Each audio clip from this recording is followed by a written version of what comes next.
हमारी संस्कृति, हमारे रीति रिवाज, इन्हें बड़ा सोच समझकर बनाया गया है। मतलब इसमें सिर्फ मानवता, शिष्टाचार और गुण ही हमें नहीं सिखाया जाता है। सिर्फ मॉरल वैल्यूज़ नहीं सिखाए जाते, इसमें हमें साइकोलॉजी भी सीखने को मिलता है। यहाँ एक ऐसा रॉकेट साइंस है ना, जो आपकी ज़िंदगी को बदल देता है, मैजिक करता है, मैजिक, जिसे हम मिरेकल का नाम देते हैं। हमें बचपन से सिखाया जाता है कि अपने से बड़ों को नमस्कार करो, उन्हें प्रणाम करो, उनके चरण स्पर्श करो, उनके पाँव छुओ, उनके पाँव पखारो। पता है ऐसा क्यों है? क्योंकि आप जब भी किसी के चरण स्पर्श करते हो ना, उसके पाँव को छूते हो और फिर उसे अपने मस्तक पर लगाते हो, तो आपने उसे बहुत ऊंचे तख्ते पर बिठा दिया होता है, बड़ी इज्जत दे दी होती है। क्योंकि पाँव वैसे तो हमारे शरीर का एक बहुत ही इम्पोर्टेंट पार्ट है, अभिन्न हिस्सा है, लेकिन उसे लोग थोड़ा नेगेटिव वे में यूज़ करते हैं। उससे मैंने अपने पाँव दबवाए, उससे मैंने अपने पाँव छुआए, वो तो मेरे पाँव के नीचे रहता है, काम करता है मेरे पाँव के नीचे, मेरी बातें सुनता है।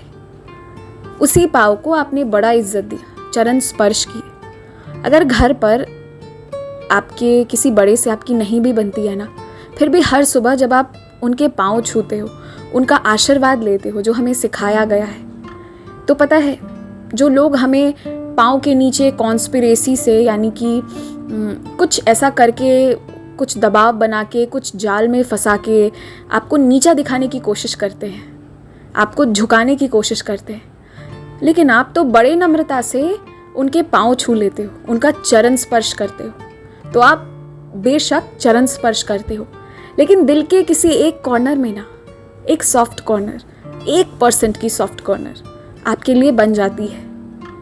छू तो आप पाँव रहे हो, लेकिन वो दिल तक जाती है। आप खुद झुक जाते हो, उनके चरण स्पर्श करते हो। और पता है, जब भी आप किसी के चरण स्पर्श करते हो, तो इतना बेसिक तो हर कोई बोल देता है कि खुश रहो, लेकिन अगर आप ध्यान से सोचे तो खुश रहो। इस आज की दुनिया में खुश आपको कितने कम लोग देखना चाहते हैं। जो ईगो और अहंकार में भी है ना, आप उनके सामने भी झुक जाते हो और उन्हें भी आपको अपनी मर्जी के विरुद्ध एक आशीर्वाद देना पड़ता है। खुश रहो तो खुश रहे।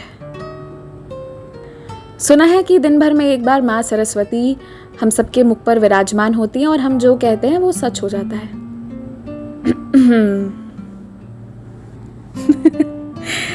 समझ ही गए होंगे आप लोग।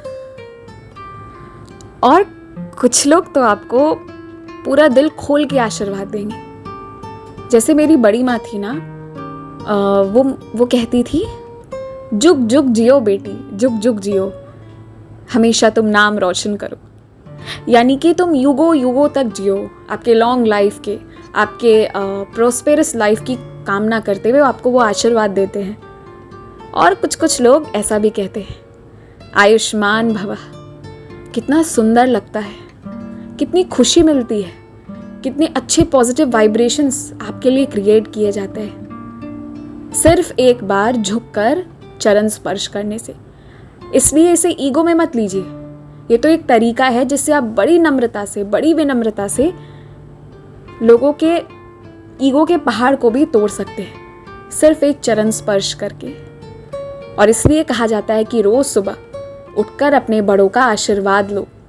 जब भी आरती करो, आरती के बाद जब आपको आरती लेने को कहा जाए, तो आरती लेने के बाद भगवान जी को प्रणाम करो और जो आपको आरती दे रहे हैं उन्हें भी प्रणाम करो। इसीलिए कहा जाता है कि good morning dude, I love you, take care की जगह प्रणाम करो। कोई पीछे से खुश रहो कहेगा। तो आप सब रहिए बहुत खुश, और मिलती हूँ आप सबसे फिर मंडे को रात 9 बजे एक नए 9 PM साई संदेश के साथ।